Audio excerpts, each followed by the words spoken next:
Okay, let's look at this one.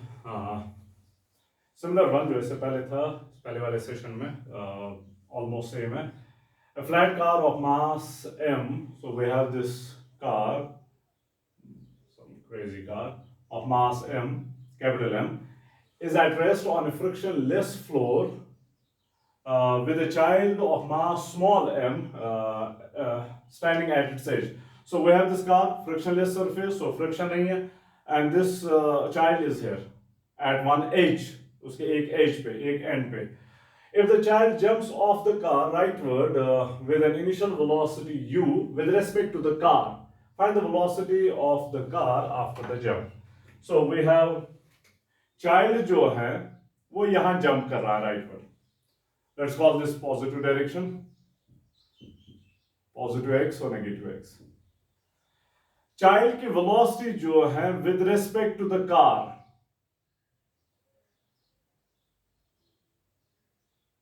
ch with respect to the car.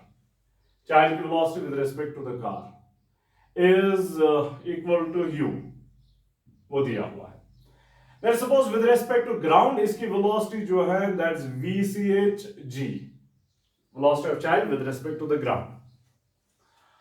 Let's assume कि ये जो plank है वो backward move कर लेगा. Obviously backward move कर लेगा क्योंकि हमें पता है कि जब child jump कर लेगा, jump करने के दौरान वो इस कार पे फोर्स लगा देगा और कार जो वो इस पे फोर्स लगा देगी. कार जो इस पे फोर्स लगा देगी उसके वजह से आगे जाएगा और चाइल्ड जो कार पे फोर्स लगा देगा उसके वजह से पीछे जाएगा. अब पीछे जाने में फ्रिक्शन रोक नहीं पाएगा क्योंकि फ्रिक्शन है ही नहीं, तो फ्रिक्शन कैसे? So car will move backward. Okay, car will move backward. और हमें पता है कि अगर हम दूसरे तरीके से भी देखेंगे, कोई एक्सटर्नल फोर्सेस हॉरिजॉन्टल डायरेक्शन में इन्वॉल्व नहीं है. कोई एक्सटर्नल फोर्सेस हॉरिजॉन्टल डायरेक्शन में इन्वॉल्व नहीं है. ग्रेविटेशनल फोर्स वर्टिकल है, नॉर्मल फोर्स वो भी वर्टिकल डायरेक्शन में. हॉरिजॉन्टल डायरेक्शन में फ्रिक्शन होगा लेकिन फ्रिक्शनलेस सरफेस है. तो अगर एक्सटर्नल फोर्सेस नहीं है तब हमें पता है कि momentum of the system remains conserved. So child का मोमेंटम अगर फॉरवर्ड डायरेक्शन में आएगा, कार का मोमेंटम बैकवर्ड डायरेक्शन में आएगा. So it's like recoil of the gun. जब आप फायर करते हैं, बुलेट आगे जाती है, गन पीछे आता है. Exactly same phenomena. So car जो है वो पीछे आएगी.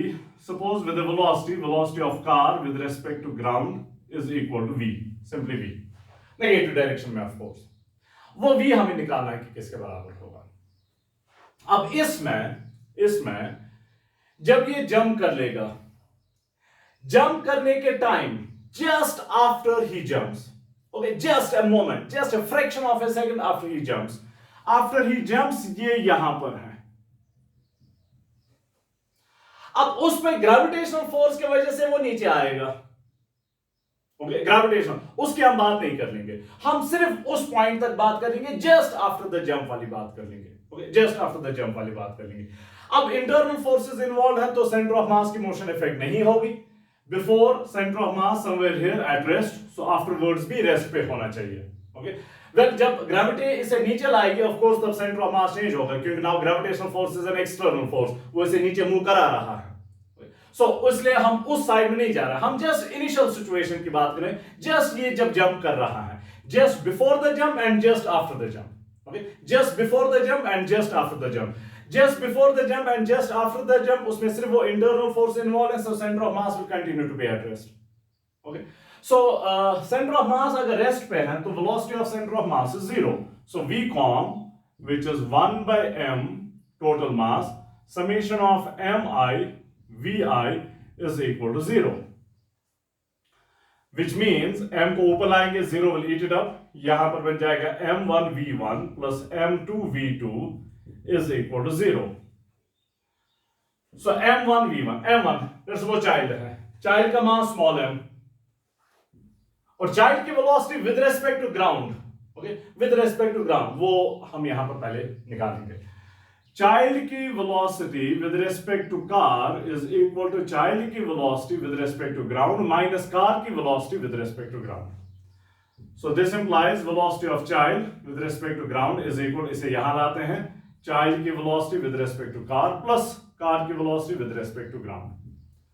अब चाइल्ड की velocity with respect to car जो वो u के बराबर है पॉजिटिव डायरेक्शन में, so plus you.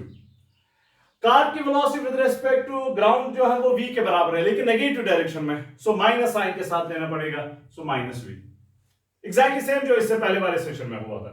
So velocity of charge with respect to ground is u minus v, is u minus, so v1 के बदले में हम यहां पर लिखेंगे u minus v plus m2 car का मास कैपिटल M, कार की वेलोसिटी v लेकिन नेगेटिव डायरेक्शन में, सो माइनस v के साथ इज इक्वल टू 0.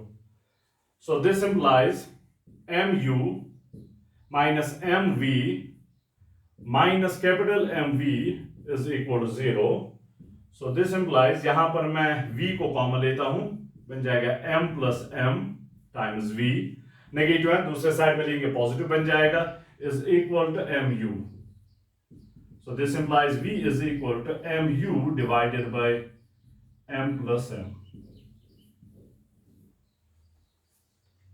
एग्जैक्टली वही जो इससे पहले वाले सेशन में था. फर्क सिर्फ वहां ये था कि बॉय जो है वो मूव कर रहा था अलोंग द प्लैंक, अब यहां पर जंप कर रहा ऑफ द प्लैंक, बस वही एक फर्क है, अदरवाइज एग्जैक्टली सेम प्रॉब्लम्स हैं. So v is equal m u divided by m plus m, mu divided by m plus m.